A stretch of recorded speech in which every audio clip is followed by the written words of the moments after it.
Hi, I'm Drew, and let's take some time and talk about how I've gotten to where I am today. So let's jump in.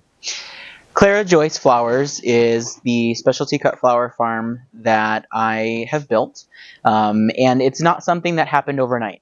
I know that we've been growing for less than a decade with flowers, and for the scale that we grow at and everything that we've built for infrastructure, it seems like a relatively sped up course because you don't go from your first farmer's market to 20 acres in production with numerous greenhouses usually very quickly. But let's talk about step by step how we got to where I am.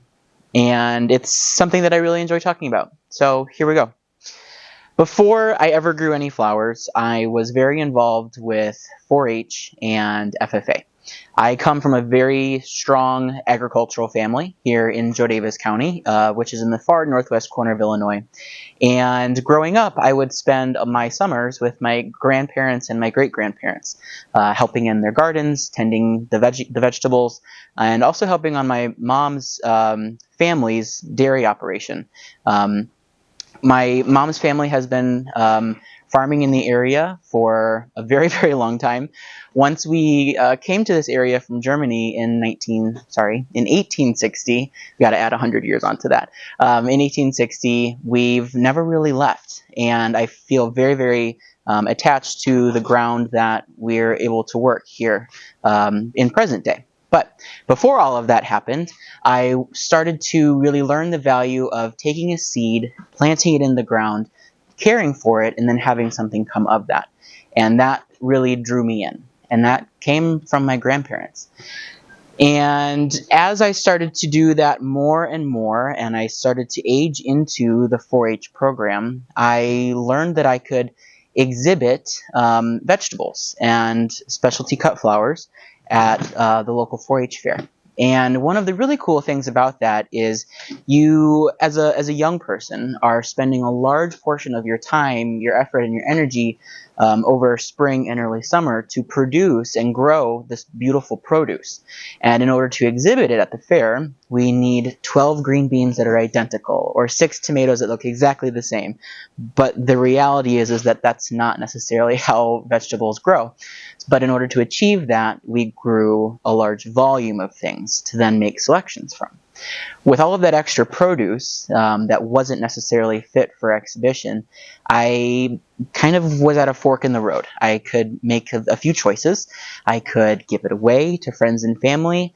I could preserve it with my grandparents, or I could take it to farmer's market and sell it. And I chose the latter option. And when I was very young, I was delivering produce to all the neighbors in the area. I started doing farmers markets when I was very young, in middle school and high school, with Grosinger Produce Farm. And Grosinger Produce Farm came by way of 4-H and then turned into an FFA project. While I was in high school, I was working in local flower shops in the area because I had been exhibiting floral arrangements and floral specimens at the 4-H fairs, and I was really intrigued by the floral industry and the floral world as a whole, and I wanted to learn more. So that's what I did. Throughout my time at the local flower shops, I was learning about kind of the interworkings of the floral industry, about how flowers are grown both domestically here in the States and abroad, imported, flown, trucked, etc., to wholesalers or distribution points, and then delivered to florists from there. It was in those times in that experience that I learned that there was a big difference between what we can grow in exceptional quality as compared to what we can buy in okay quality. And I really wanted to target that little corner of the market. While all of this is still happening, I'm still growing produce with Grosinger Produce Farm. And we were getting ready for a farmer's market one week, and I just happened to have some sunflowers and dahlias growing alongside the house, and I wanted to take them to farmer's market and make mixed bouquets out of them. But I didn't want to sell them under Grosinger Produce Farm labeling because it didn't seem quite right that we had beautiful flowers that we were selling under a produce farm letterhead. So I texted my dear friend Olivia, late one night, and I said, Olivia, what's the name of a woman in your family that you never met but you felt a connection to? And she said hers was her great-great-grandmother, Clara. And she said, what's yours? And I said, well, mine's Joyce, would be my dad's mother. So we put them together, alphabetical order, put the word flowers behind it, and off we went. And it's a name that has really served us well. It's feminine and ethereal, and it's classic, and it plays on what we do here in these greenhouses and in these fields. It's not limiting. It provides an opportunity for us, and it's a name that we're very, very fortunate to have alongside all of these women that we've not met yet. So we're very, very excited about that. Leading up to present day, we grow a lot of flowers here. We have a few key crops that hit from season to season throughout our production year, and they kind of are very specialty. We grow a lot of ranunculus, like you see in this greenhouse right here, over the very late part of winter into spring. Ranunculus are really one of the first crops that we kick off the season with. With ranunculus come tulips. We grow our tulips out in the field. And ranunculus and tulips usually hit right around Mother's Day, so it's really great timing for us. After those two main crops are done, then we move into peony production. We grow a lot of peonies here. And then after peonies, we move back into the greenhouse production with snapdragons, lisianthus, which kind of lead us into the summer production season for field annuals. So zinnias, celosia, cosmos, strawflower, amaranth, all those really fun textural elements. And then that leads us into dahlia season. Dahlias were actually the very first flower that I grew. And I have spent a lot of time, years of my life, working with dahlias as a crop and building our collection to what it is today. Back when I was still growing vegetables, I happened to pick up a few dahlia tubers from a big box store. I believe it was Walmart maybe, because I thought they were just so unique and so interesting. And over the summer, when I was, taking care of them, and I really just had them in big pots up by the house. I didn't even get them in the ground. I was taking the flowers to my great-grandmother, Lillian, and I didn't know this going into it, but she grew flowers back at the home dairy farm where my mom grew up at years and years and years prior. And I really had no idea what to do with dahlias once frost came. I didn't know anything about storage. I didn't really know that process. And that was something that I learned from Grandma that I wasn't necessarily expecting. So Great-Grandma taught me all about how to dig the tubers up at the end of the season, how they would store them in the root cellar at the home farm.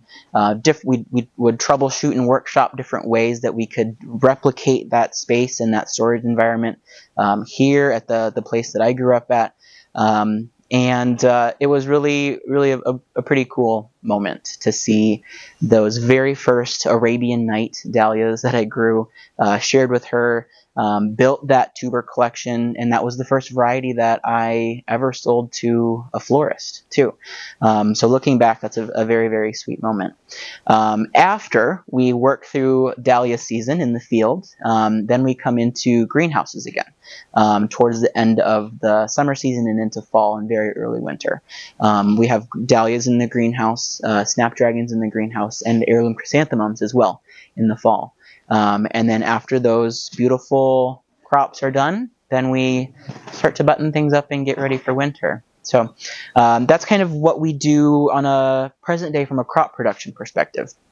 From a business or distribution perspective, there's a lot more that goes on here. So we really do have, within the Clara Joyce name or the Clara Joyce brand, 3 different enterprises or 3 different parts of our business. So in the late winter and spring, we're very focused on plant propagation. So dividing dahlia tubers, forcing dahlia tubers for cuttings, heirloom chrysanthemum cuttings, forcing perennials for young plant propagation, etc. And all of that's done in the greenhouses. After that season kind of comes to a close and we've shipped all of our plants across the country to growers and gardeners who we're very, very fortunate to have support us, then we start to begin into the second part of the business, which is wholesale cut production. So the flowers that you see behind us are very beautiful, very green at this stage in the game, but you can start to see a few pops of color here and there. This is a house filled with ranunculus where I'm seated, and these will be harvested and sold through floral professionals kind of in our general area. So we sell primarily to event florists and also wholesale houses who will then resell the product. And our primary cities that we serve are Chicago, Milwaukee, and Madison. Since we're nestled in the outskirts of Stockton, Illinois, there aren't really any close cities to us, so we have to go to where the people are. And we're very fortunate to be able to do that. At the same time that wholesale cut production is happening and we're delivering all of this beautiful product, we're also doing kind of the third leg of the business or the sales plan, and that is wedding and event production. Tapping back into the foundation and the experience that I learned at the flower shops when I was in high school, that part of it is really what led me into building our local community around who I am and the business that we have now.